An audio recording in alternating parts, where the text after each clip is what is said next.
फिलिस्तीन अगर इजराइल का नहीं है तो इजराइल वहां कैसे इतने टाइम से कब्जा जमाए बैठा हुआ है। और जैसा कि कहा जा रहा है कि फिलिस्तीन का ओरिजिनल जमीन है, असल में जमीन फिलिस्तीन का है। 1948 से पहले फिलिस्तीन बहुत ही लंबा हुआ करता था, जैसा कि आप नक्शे में देख रहे हैं। लेकिन समय जैसे जैसे आगे बढ़ता गया फिलिस्तीन छोटा होता चला गया और इजराइल बड़ा होता चला गया। मतलब इजराइल कब्जा पे कब्जा करता ही चला गया और फिलिस्तीन छोटा पे छोटा होता ही चला गया। और फिलिस्तीन का ये असली जमीन था, जितना कि नक्शे में देख रहे हैं साइड में, इतना बड़ा फिलिस्तीन हुआ करता था।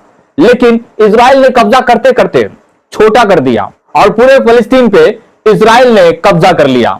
तो ये हुआ तो हुआ कैसे? तो इसके लिए जाना पड़ेगा सबसे लास्ट में, और 1943 में 1943 जब हिटलर ने यहूदियों को जर्मन से भगाया तो दुनिया का कई बड़े बड़े देश उनको पनाह नहीं दे रहे थे अपने जमीन पर। और इसमें बड़े बड़े देश में कौन देश सब शामिल है? अमेरिका, फ्रांस, कनाडा, ये सारे देशों ने उनको जगह ना दिया।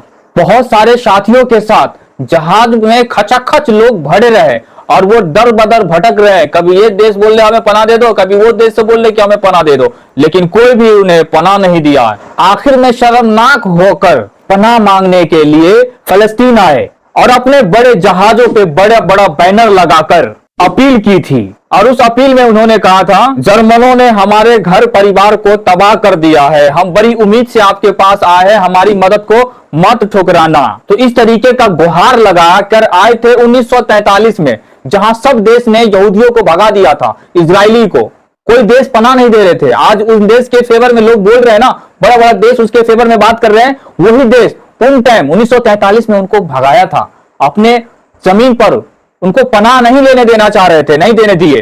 तब जाकर उन्होंने फलस्तीन वालों से पनाह मांगा और बड़ा बड़ा बैनर लगाकर अपने जहाजों पर मदद की गुहार लगाया। तब जाके फिलिस्तीनों ने उन पर रहम किया और अपना थोड़ा सा जमीन उनको दे दिया। लेकिन 1967 में उन्होंने जंग कर दिया फिलिस्तीनी के ही साथ और जंग कर कर थोड़ा सा जमीन और ले लिया। तो किस तरीके का गद्दारी करता हुआ नजर आया इजराइल, लेकिन इसे कोई भी नहीं देखा।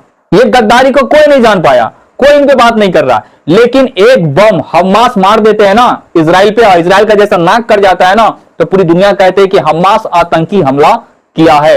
आतंकी हमला साबित करने में जुटी हुई ये सारा का सारा मीडिया। और यही नहीं मेरे दोस्त, 60 लाख यहूदी को मारकर 1/3 यहूदी आबादी खत्म करने वाला जर्मन तानाशाह हिटलर ने कहा था, मैं कुछ यहूदी को जिंदा छोड़ रहा हूं ताकि दुनिया देखे कि मैंने उन्हें क्यों मारा। तो किस तरीके से इनको सताया गया। 1943 से पहले इनको जर्मन में मारा गया, मारकर भगाया गया और बड़े बड़े कंट्री ने इनको पनाह नहीं दिया, दर बदर भटकाया गया। तब जाके इनको पनाह मिला फिलिस्तीन में। और फिलिस्तीन को 10-15 साल के बाद फिलिस्तीन पे ये लोग बमबारी करते हैं, उनके मासूम बच्चे की जान लेते हैं। न जाने कितने बच्चे को मार दिया गया फिलिस्तीन में। हर साल बमबारी होती है और गाजा के कितने सारे बच्चे को तबाह करते हैं और बच्चे को तो खास तौर पे ये परेशान करते हैं। लेकिन इस वक्त फेक न्यूज चलाकर हमास के हमले को आतंकी हमला बताने में कोई भी कसर नहीं छोड़ रहे हैं। तो दोस्तों, इससे पहले कि हम आगे बढ़े, 1948 से पहले यहूदी का हाल कैसा था ना, वो थोड़ा सा तस्वीर हम आपको दिखाते हैं। तो ये रहा तस्वीर आपके स्क्रीन पे।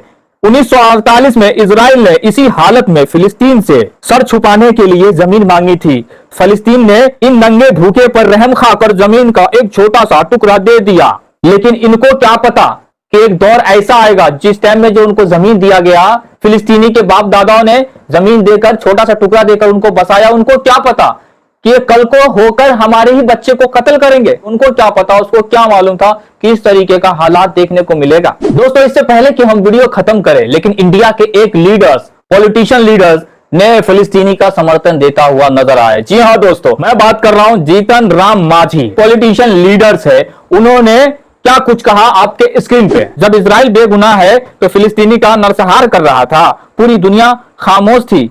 अब फिलिस्तीन ने इजराइल पर हमला कर दिया तो सबकी नींद खुल गई। मुझे लगता है जैसी करनी वैसी भरनी, मांझी ने इन बात को कहा। तो क्या कुछ कहना है इस अपडेट के बारे में ना, आप लोग नीचे कमेंट करके अपना राय विचार दे सकते हैं और वीडियो को खूब दबा के शेयर कर सकते हैं, क्योंकि हम वैल्यू देने में कंजूसी नहीं कर रहे, तो आप शेयर करने में कंजूसी नहीं करो। तो बस दोस्तों, वीडियो करते हैं यहीं पर कंप्लीट। बाकी आप लोग जहां भी हो, जिधर भी हो ना, हर हाल में रखना अपना ख्याल। मिलते हैं फिर एक और धागा वीडियो के साथ। Thanks for watching.